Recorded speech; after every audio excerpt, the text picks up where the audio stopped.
Question of the day. What is your favorite game about history? History is my favorite subject. I love to study it and I love to just dive into historical topics and themes and effects. Because today we're talking about Espana in 1986. Now this is going to be a little bit different because we're not going to do a full overview and review of the game. I'm going to show you an overview that Carlos showed for how to play this game, but I really actually wanted to branch into the difference between war games and historical games and kind of what I like better and what I don't like. So let me give you a quick overview or let Carla give you a quick overview of Espana in 1986, and we'll kind of talk about it. We'll talk about, Paths of Glory and Twilight Struggle and all that right now in just a minute.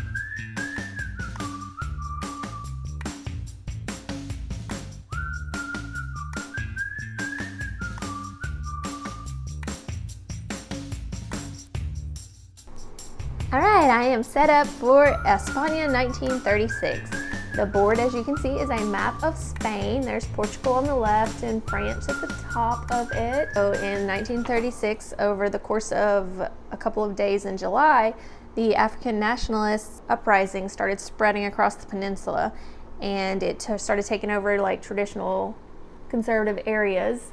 And I'm learning this as I play this game, but the Republicans were the government in control and the nationalists were the ones rising up against them. Bryan's initial thoughts is that this game looks a lot like Twilight Struggle. You play 2 decks of cards. So your first deck of cards are 1936, 1937, and then your second deck is 1938, 39. First turn you do is you draw cards. In 1936, you'll draw 6 of them. Your second turn, you're only going to draw 3. The game is played over 10 rounds, and each round you're going to first draw your cards. Then the blue team moves, and then the Republican player, which is the red team, will then move. If a territory is left empty, the player who last had control of it places a control counter there. The battles are resolved at the end of each turn, like the blue team moves and the red team moves, and then you use this handy dandy board over here. Sorry, I had to lean over. Use this handy dandy board over here to place out your units, and you would put a marker on which territory you pulled them from. This just helps you see. You roll for successes, like in all games. Everybody has 5 dice, and 5s and 6s are successes. There are different features on the cards. So like this is just some flavor text. This is the date. Sometimes there's some made up things that could have happened during the war. This is what it contains. Down here is support in dice. We draw cards, then we move. Then we do the movement of military units, which you can refer to the rule book to see exactly how you do that. And units that start the movement phase in a space under that side's control may freely move across the board without any limits to their movement. And the units that start their movement in a space that is contested can only move to an adjacent space. So on the board right now, this would be contested because we have multiple units there of each party, whereas red just flat out owns this territory. Sorry. There's tanks involved. Tanks also move across the board following the motion lines between spaces under their side's control. Airplanes are taken from the player board and assigned to whatever spaces the player wants them. And their only limitation is they must be on a space that contains that player's own units. The next thing you do is the assignment of generals. After all the movements have been carried out, the players take the generals available on their player board and they can put them on a space that they want to on the main board. And it's important to take into account that during the fight battle phase, only those spaces to which a general has been assigned can launch an attack. Then, step 4, phase 4 of a turn, once the generals are assigned, battles are fought. Starting with the nationalist side and alternating actions, each player chooses one of their available generals on the map and declares his action. If your general attacks, fight the battle and resolve it in that space. So if I had used an event card and he was out here, I would say, I'm fighting here. And then the attack would happen there. This process repeats until all generals of both players have carried out their action. Each battle is made up in a series of steps, so you have to determine the attackers and defenders, and that's where this board comes in handy. Some more experienced players could probably just forgo this board entirely. So the book uses this example of a battle. So the nationalist player decides to attack the space and holds General Varela and Spanish Legion unit with a value of 2, supported by the Italian tank against the anarchist militia with a value of 2. And the Republican player decides to support the militia with General Rojo, +2 and an I-15 airplane, which gets a dice, and a T-26 tank that gets a +2. The nationalist player decides to support the Italian tank with the card that adds 2 to its dice roll, and the Republican player uses a card for defense to subtract 1 from the results of the 2 rolled by the enemy. So this is how that battle went down, and it looks like the national player's Spanish Legion counter is eliminated, and the Republican player had a +1 to the militia, lowering its combat value to 1. The rest of the units are considered used for the remaining combats in that space during battle. At the end of combat, once all the combats in that space have been resolved, the players can fight another battle in any other space started by an opposing general by following the steps above.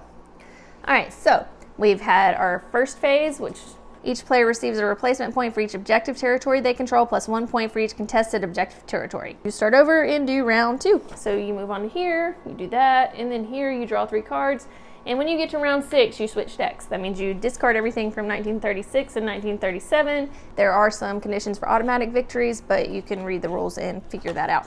All right, that is how to play Espana 1936 in a brief overview. It is not a full teach, so I would recommend watching a full teach before playing it or reading it.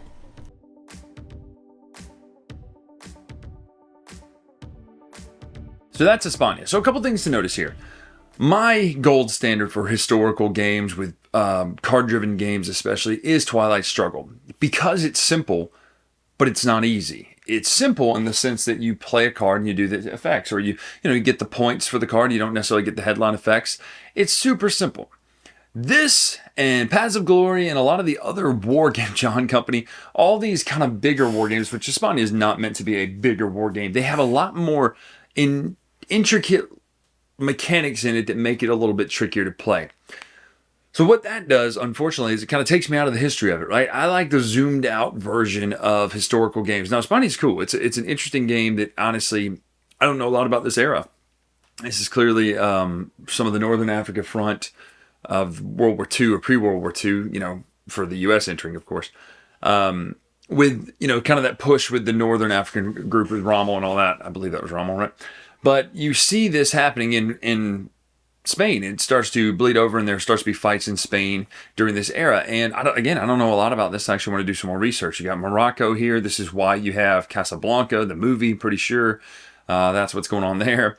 And so what you have here is this tight, like the board looks a lot more like the lunchtime versions of the GMT 500 games, which you've seen from GMT games, but it's a smaller board, it's a smaller, tighter area as opposed to the entire world or globe, like in Twilight Struggle. So you've got a zoomed in area, and you've got the same kind of thing where you're getting influence, you're adding to your areas, you're getting troops on your areas, and that is actually what I like best in a history game, is when it does zoom out so much that you don't have to do the individual fights. Like when you do wars in Twilight Struggle, you just do a quick dice roll and boom, you've won the war. As opposed to when you do this entire battle. Now, what that does for those history and war hawks and war wonks, not war hawks, but war wonks who like that kind of thing, it lets you play around with the military things. There's games like Battle Over Britain that do a really good job. It's Memoir 44. It abstracts out military planning into the commands and colors concept, and I love that. I think that's a fantastic way to do that as well.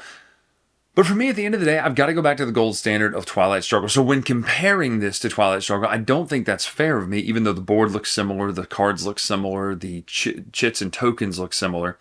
So there's enough of a similarity there in what was trying to happen versus what actually is the game is. This is a war game. It's a stripped down war game, kind of like a good example may be like a Glenn Drover game where he takes, Railroad Rivals, Raccoon Tycoon, even Mosaic, takes big concepts, 18xx games, huge economy games like Brass, and distills them down into simpler versions. That's kind of what this is. It takes like a Paths of Glory or Labyrinth or some of these bigger war games, and it distills it down into a much simpler, much quicker version, which would be Espana in 1936. So it's actually a pretty interesting game. And again, I think if you like the war games, if you like historical games, you're going to like this in the first place. If you're like me, though, and you like Twilight Struggle 1989, 1960 the best, where they're more abstracted, they're more zoomed out, and you're less focused on the actual battles themselves, this one's going to be a little harder to play for you because of that, because it does take a lot of time in doing that. Okay, well, I got these troops here, you got those troops here, well, now you've got your general out there.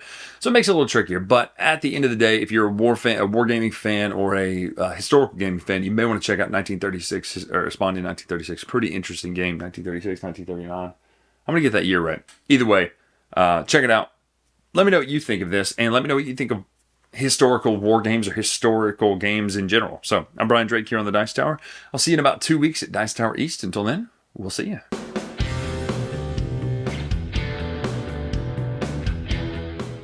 Hey everybody, thanks for watching another video from the Dice Tower. Hey, you want to learn more about us, communicate with us? We have a Facebook group, we have a Discord channel, lots of different ways to get involved with the Dice Tower. You can find that in our Linktree link below. So just click that, it will take you and you can communicate with us on Facebook, join our Facebook groups. There's lots of cool things that you can find and become part of the Dice Tower. Thanks so much for watching. I'm Tom Basil.